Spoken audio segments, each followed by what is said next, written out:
I'm Josh Larky. This is the Dominator. Welcome in, everyone. Today, I'll detail 3 offenses that I'm a little less excited about than the general public. I'm going to poke some holes into why I simply don't believe in these offenses and why I don't think they're going to score very many fantasy points, and why the players on these teams happen to be overpriced in fantasy football. Also, Fast Draft is live in the app stores. I personally invested into this product 2 years ago. It was the first time I ever invested into any project in this space with my own money. Seriously. I tested it several times since. The user interface is great. These best ball drafts take 5 to 10 minutes. You can knock them out while you poop. The draft atmosphere, it's easy to use. Everything just works when using the app. Also, thanks to everyone for all the kind words, the support. At the end of this quick show, I will tell a funny story about my recovery from spinal surgery from a few days ago. But we'll save that for the end of the show. Let's dive into 3 offenses that I don't like. Number 1, I don't like the Seahawks. First off, it's a consensus bottom 3, if not the worst offensive line in football. Geno Smith's a very pressure-sensitive quarterback. According to Player Profiler's newest analyst and my former 33rd team coworker, Ryan Reynolds, Ryan's watched every snap of every NFL game for the past 10 seasons. I think he knows what he's talking about. Geno Smith was under pressure the 6th most times last season among all quarterbacks. The offensive line could be even worse this upcoming season. The Seahawks themselves ran the fewest, truly the fewest plays in the NFL last year because they couldn't sustain drives. Fewer plays means fewer potential fantasy points. Now, here's what's crazy. They had the fewest offensive plays, yet the 4th fewest amount of their offensive drives ended in a turnover. So they're basically just punting the ball away over and over and over again. We want yardage upside and touchdown upside in fantasy football. I'm just not sure if Seattle has either of that this year. But, Josh, new offensive coordinator, Ryan Grubb. Oh, it's Ryan Grubb. He's the response from people. They're like, Ryan Grubb. So Ryan Grubb was at Washington the past 2 years. He was working in college football. And he orchestrated an elite college offense in 2022 and 2023 with quarterback Michael Penix Jr., who was throwing to Rome Odunze, Jalen Polk, and Jalen McMillan. Penix threw for at least 4,600 yards and 31 touchdowns each of the past 2 seasons. So there's a few issues, though, because you might be like, oh, that's where we're going to just get the Washington offense. Well, Michael Penix as a college quarterback is much better than Geno Smith as an NFL quarterback. And maybe the far bigger concern, I talked about how the Seahawks have maybe the worst offensive line in football. Washington had arguably college football's best offensive line last year. And now Ryan Grubb, in his first year as an NFL offensive coordinator, has the NFL's worst offensive line. Looks like a recipe for disaster to me. And the Seahawks are expensive by ADP. DK Metcalf goes in the 3rd round. Kenneth Walker, round 5.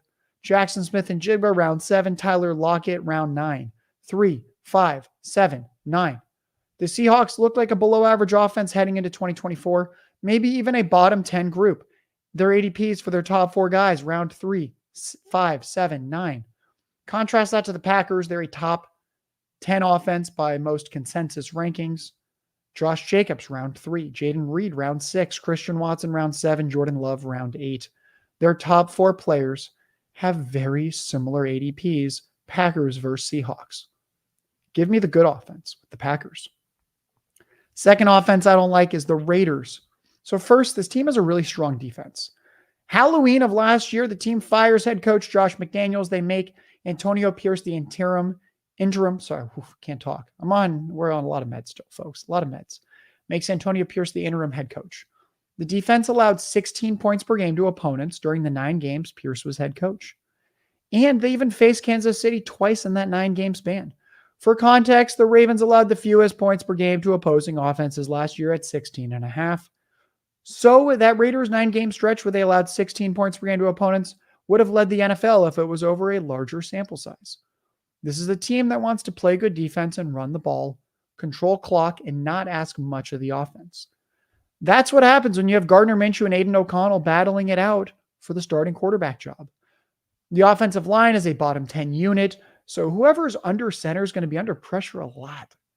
It's a pretty good chance we get the inefficient rushing attack from Zamir White and company, and then it's a bad passing offense. When adding up the Raiders' opening betting totals and spreads for the 2024 season, they're projected to score the 6th fewest points in the NFL. Current player ADPs for the top 4. Devontae Adams, round 2. Zamir White, round 7. Brock Bowers, round 9. Jacoby Myers, round 11. That sounds an awful lot like the Dallas Cowboys, projected to score the 8th most points in the NFL, based on the betting markets. Those ADPs, not all that different from Adams, round 2. White, Bowers, Myers in round 7, 9, 11. We have CeeDee Lamb, round 1. Jake Ferguson, round 7. Zeke in round 10, and then Brandon Cooks, round 11. Got to give a shout out to Connor Allen from 4for4 for compiling this info. At Connor Allen on Twitter. You can check him out to see where he did this type of research, where he simply is just adding up different totals from the betting markets game by game. And that's how we can really see just how overpriced those Raiders are. This episode is made possible by Underdog Fantasy, and Underdog Fantasy is the leader in best ball. When you go to join an Underdog Fantasy best ball draft, it fills very quickly, especially now. It's Best Ball Mania season, baby. Best Ball Mania 5. I can't believe they're at Best Ball Mania 5 already. $15 million in prizes. They're giving out $15 million with $1.5 million to first. Playing in best ball leagues makes you better. It helps train you on player value and strategy. And Underdog offers a lot more than just best ball contests. They offer pick'ems. My new favorite, the golf pick'ems, baseball pick'ems going on throughout the off season. Hit the pick'ems, back to best ball, hit the pick'ems. So use promo code Underworld. Promo code Underworld gets you a 50% deposit bonus up to $250. So they've increased the maximum deposit bonus. It was $100. Now it's up to $125. When you get the Underdog app, use promo code Underworld and go draft your ass off. Josh Larky, the Dominator. We're back, folks. Before I get to the third offense that I'm fading after the Seahawks and the Raiders, reminder that you should check out Fast Draft in the App Store. Best ball drafts in 5 to 10 minutes. It's crazy. You can draft while you poop. Now, also at the end of this podcast, I'll give you a quick little funny story from my recovery from back surgery a few days ago.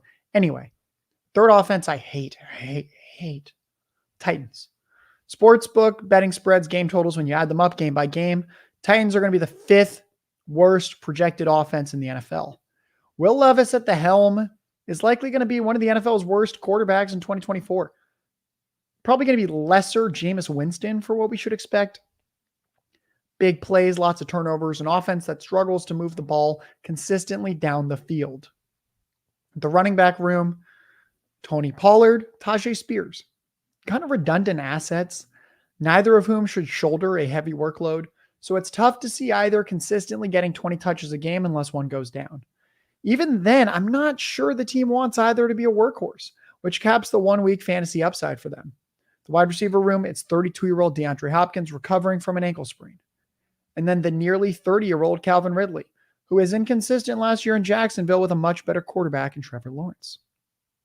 Team brought in nearly 30-year-old Tyler Boyd, who the Bengals didn't want anymore. He was coming off his first season under 700 yards since 2017, despite Tyler Boyd playing all 17 games last year. Nick Holtz was the Jaguars passing game coordinator last year. That's a unit that largely underperformed. He's now the offensive coordinator for the Titans. Before that, he spent a decade working with the Raiders offense, which I don't think is a particularly big positive. The Titans' new head coach is Brian Callahan. He was the offensive coordinator for the Bengals the past 5 years. But Bengals head coach Zach Taylor was a decent part of that offense during that time too. So Callahan had not very much responsibility. And he had Joe Burrow, Jamar Chase, T. Higgins. It's a massive, massive downgrade to now be working with Will Levis and company. The Bengals were actually a frustrating offense to watch at times the past few years, where it didn't always feel like they were maximizing the team's strengths. With the Titans, you have to draft Calvin Ridley in the 5th or 6th round, DeAndre Hopkins in the 7th, Tony Pollard in round 8, and Tajay Spears in round 10. I just don't see massive upside with any of these pieces. And I'm okay being underweight on the Titans offense as a whole. Now, folks, we got the Seahawks, Raiders, Titans. Quick, funny story with my back surgery from a few days ago. So I'm on the BLT program, according to the clinic. No bending, no lifting, no twisting. So naturally, that means I can't tie my shoes. I went on a quick little 10-minute walk a couple nights ago around my apartment complex with my girlfriend. And when we walked back into the complex inside the lobby, my shoe was untied. I can't tie my shoe. I don't want to trip on that untied shoe. So she gets down on the ground and ties my shoe for me. But of course, it's as like 6 people are walking through the lobby. So they all look and they're just thinking like, what a dick. This guy just standing there. Like, I had a shirt on, so you can't see that I've got gauze on my back and I just had back surgery. I just look like a dude who's standing there and letting his girlfriend tie his shoe. So that happens. And then it's time to get in the elevator. And we have to get in the elevator with several of these people. So to kind of make it less awkward, I'm like, I had back surgery 3 days ago. So she had to tie my shoe for me because I can't bend down. And they're like, oh, that makes sense. We were about to be like, yeah, that dude sucks. So these two like fratty dudes are like, oh, that totally makes sense. You're forgiven. Lady and I, we get off at our floor. As the door to the elevator is closing, when there's nothing I can do, she turns around, looks at the two guys and goes, he didn't really have back surgery. And the elevator door shut. And I am so embarrassed. I don't know who these men are. They probably don't listen to this podcast, but if you do, I really did have back surgery. I am not some woman-hating guy who makes his girlfriend tie his shoes for him. But I have to say, I'm a big prank guy. I love playing little jokes on people. She got me good. So she, every day, the past 2 days, she brings it up multiple times. She's so proud of herself. I've told this to a few of my friends and they're like, oh yeah, she got you. So yeah, for everyone out there, he didn't actually have back surgery. Anyway, I'm Josh Larky. This has been the Dominator. 3 offenses to fade. Thanks everyone. And we will see you next week. Hey, I want to thank you for being part of this broadcast. If you have any thoughts on it, leave a comment. If you enjoyed it, make sure you leave a like. And if you want to see more shows on the Player Profiler channel, subscribe to it. That's how we know you want more.